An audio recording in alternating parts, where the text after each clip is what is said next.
Olá, queridos! Saudações cristãs, professor Rony Coser.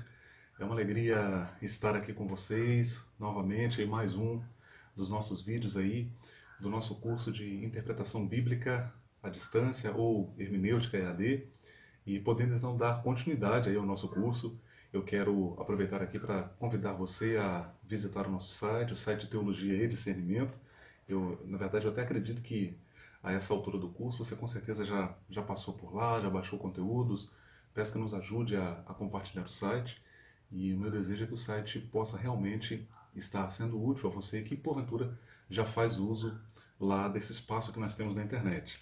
Aproveitar também para convidá-lo a se cadastrar aqui no nosso canal Repensando o Meu Cristianismo, aqui no YouTube, que é onde têm sido postadas também as nossas videoaulas. Dando continuidade ao nosso curso, chegamos à nossa videoaula de número 8 e nessa videoaula nós vamos estar aí abordando a questão do uso do Antigo Testamento pelo Novo. É um assunto muito importante, é um assunto muito interessante e a gente vai poder desdobrar isso aqui já caminhando depois aí também para a nossa nona aula, onde nós estaremos aí falando do método histórico-gramatical e depois na aula de número 10 o método histórico-crítico. São dois métodos exegéticos, por assim dizer, que são muito importantes e que são muito usados também na interpretação da Bíblia.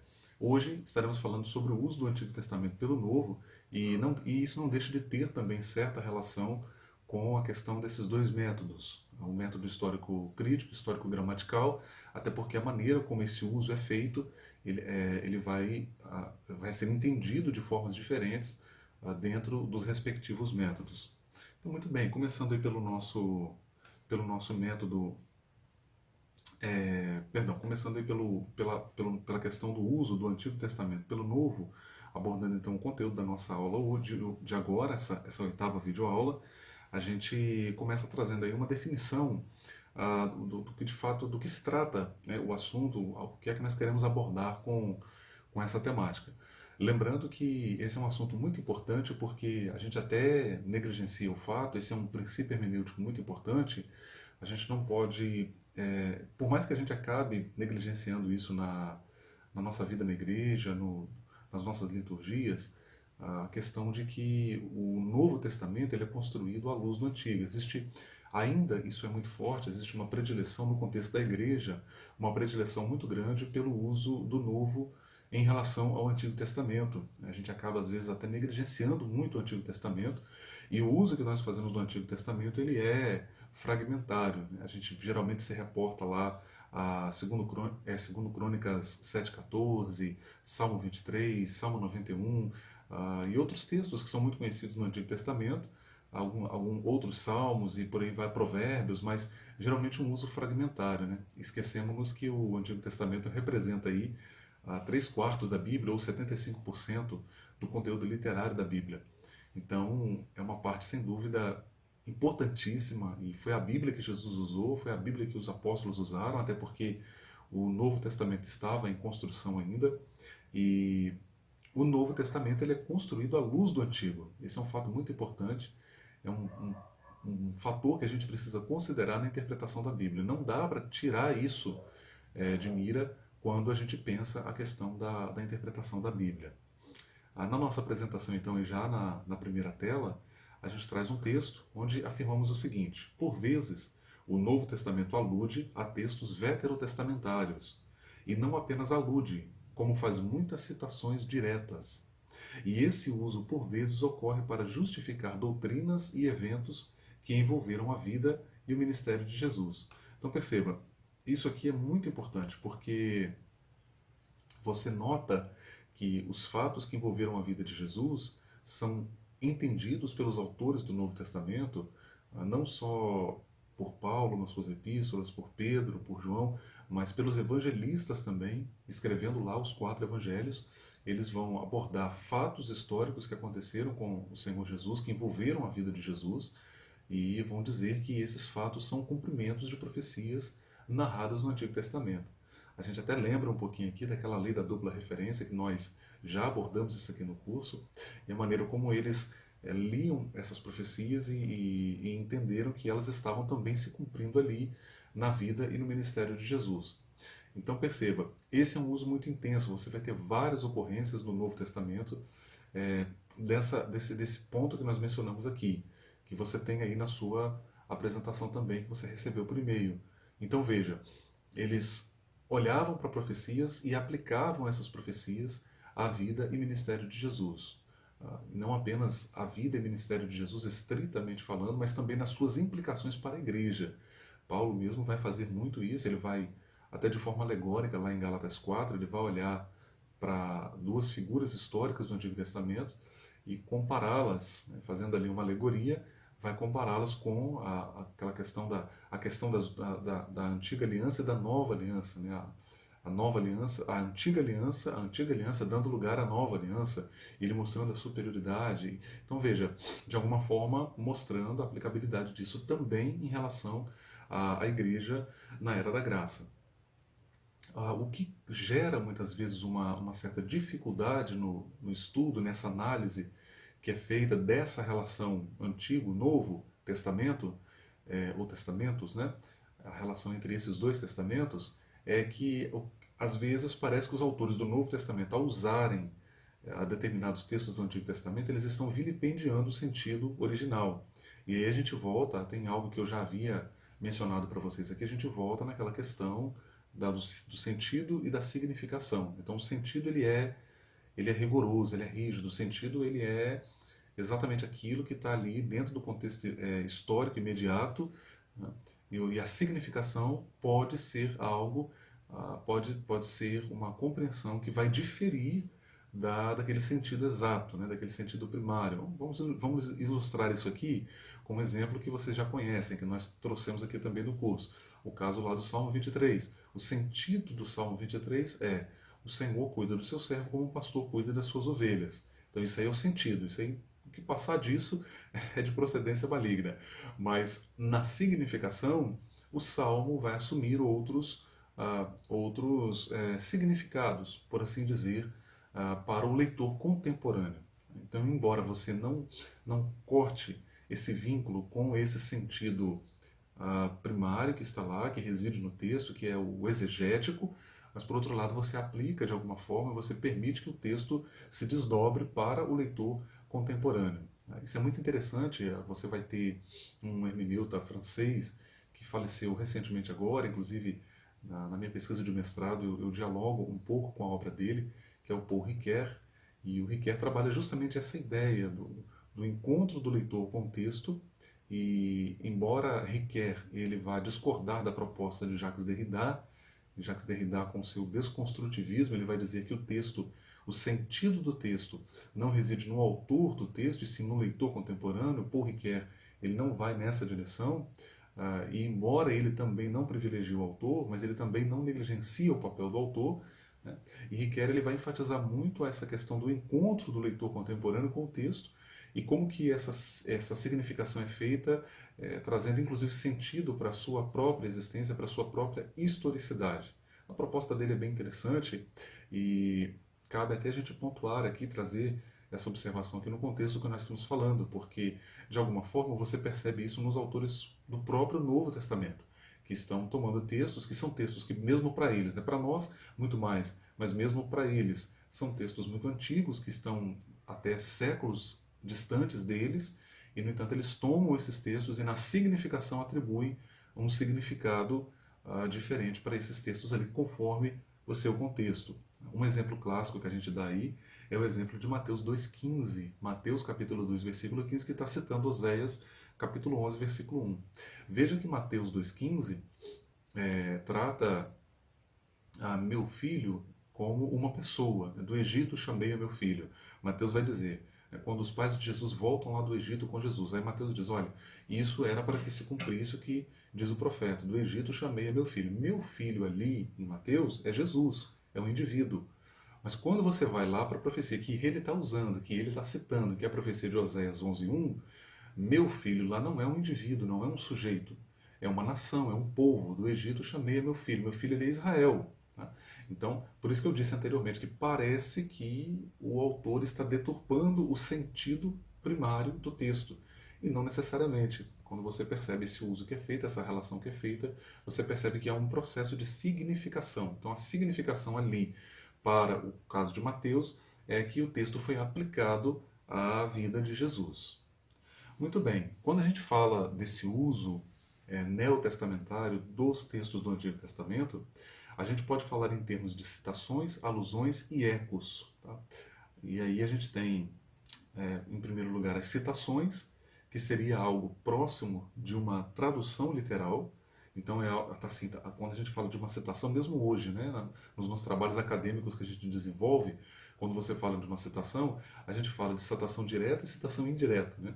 Então, isso aqui nos faz pensar, nos faz lembrar a citação direta, onde você transcreve literalmente o que determinado autor escreveu lá na sua obra original. E você está, então, citando no seu livro que você está escrevendo, ou na sua monografia, na sua dissertação ou na tese. Então você tem a citação direta.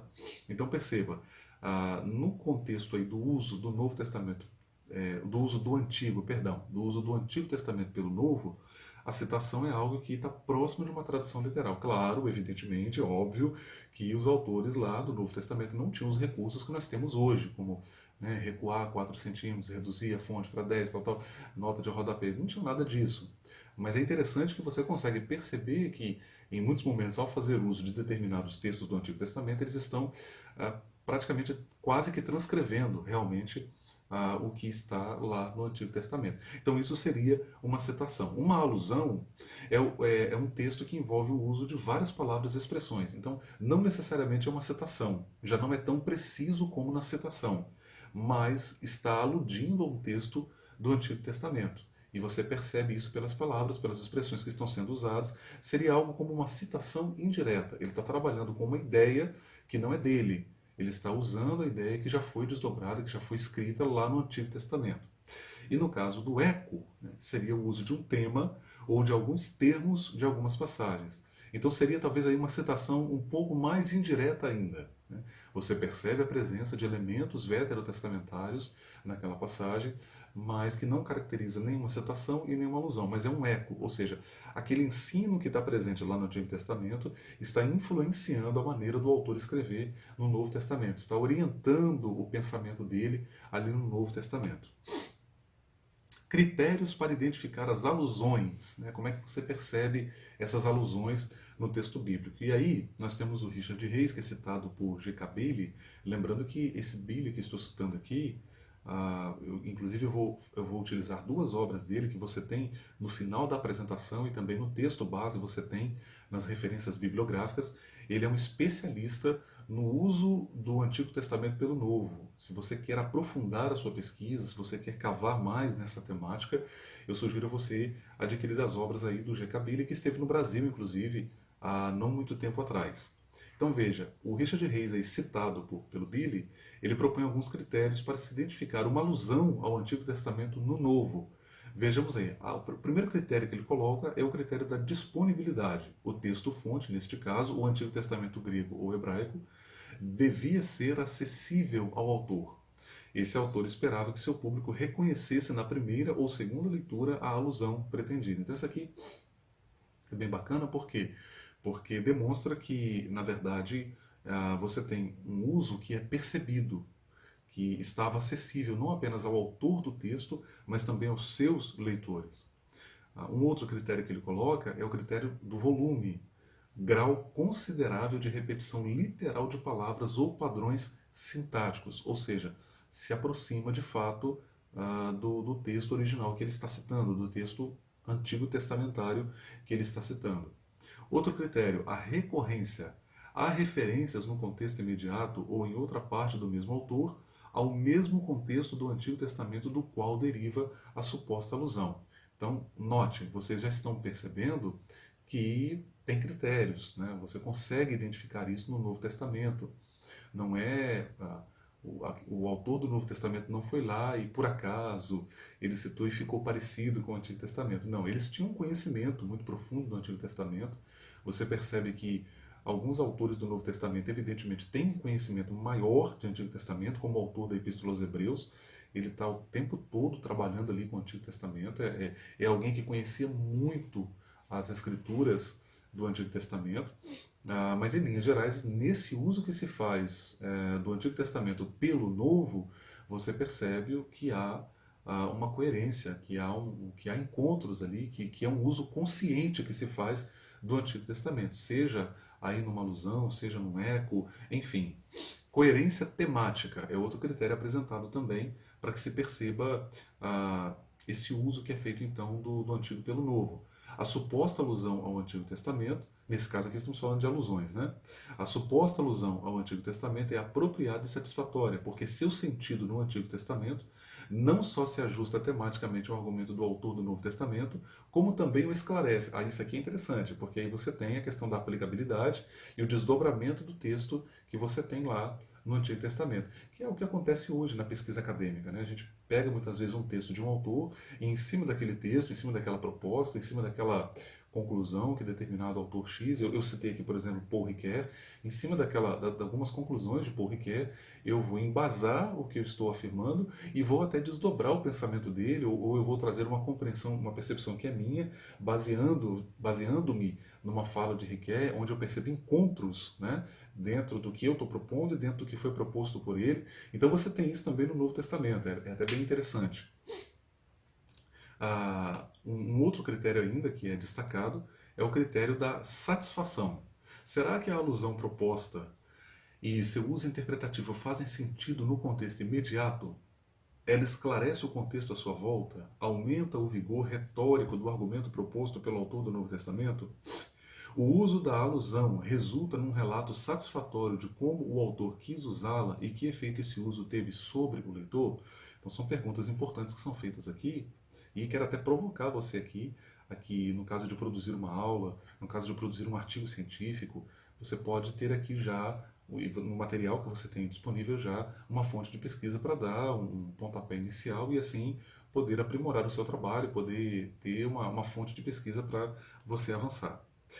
No final aí dessa parte, quando a gente fala do uso do Antigo Testamento pelo Novo, a gente cita a questão do Midrash.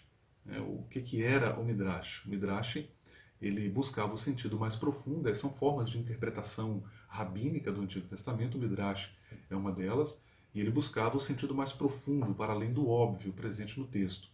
Os rabinos empregavam tanto o Midrash quanto o Peshá. O Midrash significa subjacente ao texto, o Peshá é o sentido literal. Então, a partir do sentido literal, eles buscavam esse sentido mais profundo. Tá? E o Osborne, por exemplo, que eu estou inclusive usando aqui como fonte de pesquisa, você tem também aí na citação bibliográfica, o Osborne ele vai trabalhar justamente a questão dessas formas de interpretação rabínica, ele tem isso de forma muito mais bem desdobrada lá no seu livro colossal, né, que é A Espiral Hermenêutica, uma nova abordagem à interpretação bíblica, aí, publicado pela Vida Nova. Queridos, me despeço aqui nesse momento dessa nossa oitava videoaula, lembrando que no nosso próximo encontro, então, a gente vai abordar a questão do método histórico-gramatical, que é um método exegético usado majoritariamente pela igreja, no caso a igreja protestante, né? Porque a igreja católica usa o método histórico-crítico. Então a gente vai trabalhar aí com o método histórico-gramatical, percebendo as contribuições desse método, a importância desse método. Vai ser uma aula fantástica, a gente se encontra lá. Um forte abraço a você, Deus abençoe sua vida aí no seu trabalho ministerial, seja no seu trabalho como educador cristão, educadora cristã, seja na pregação, enfim, que Deus possa usá-lo grandemente aí e que esse conhecimento seja útil para você a serviço da igreja, a serviço da sociedade. Um forte abraço a todos aí.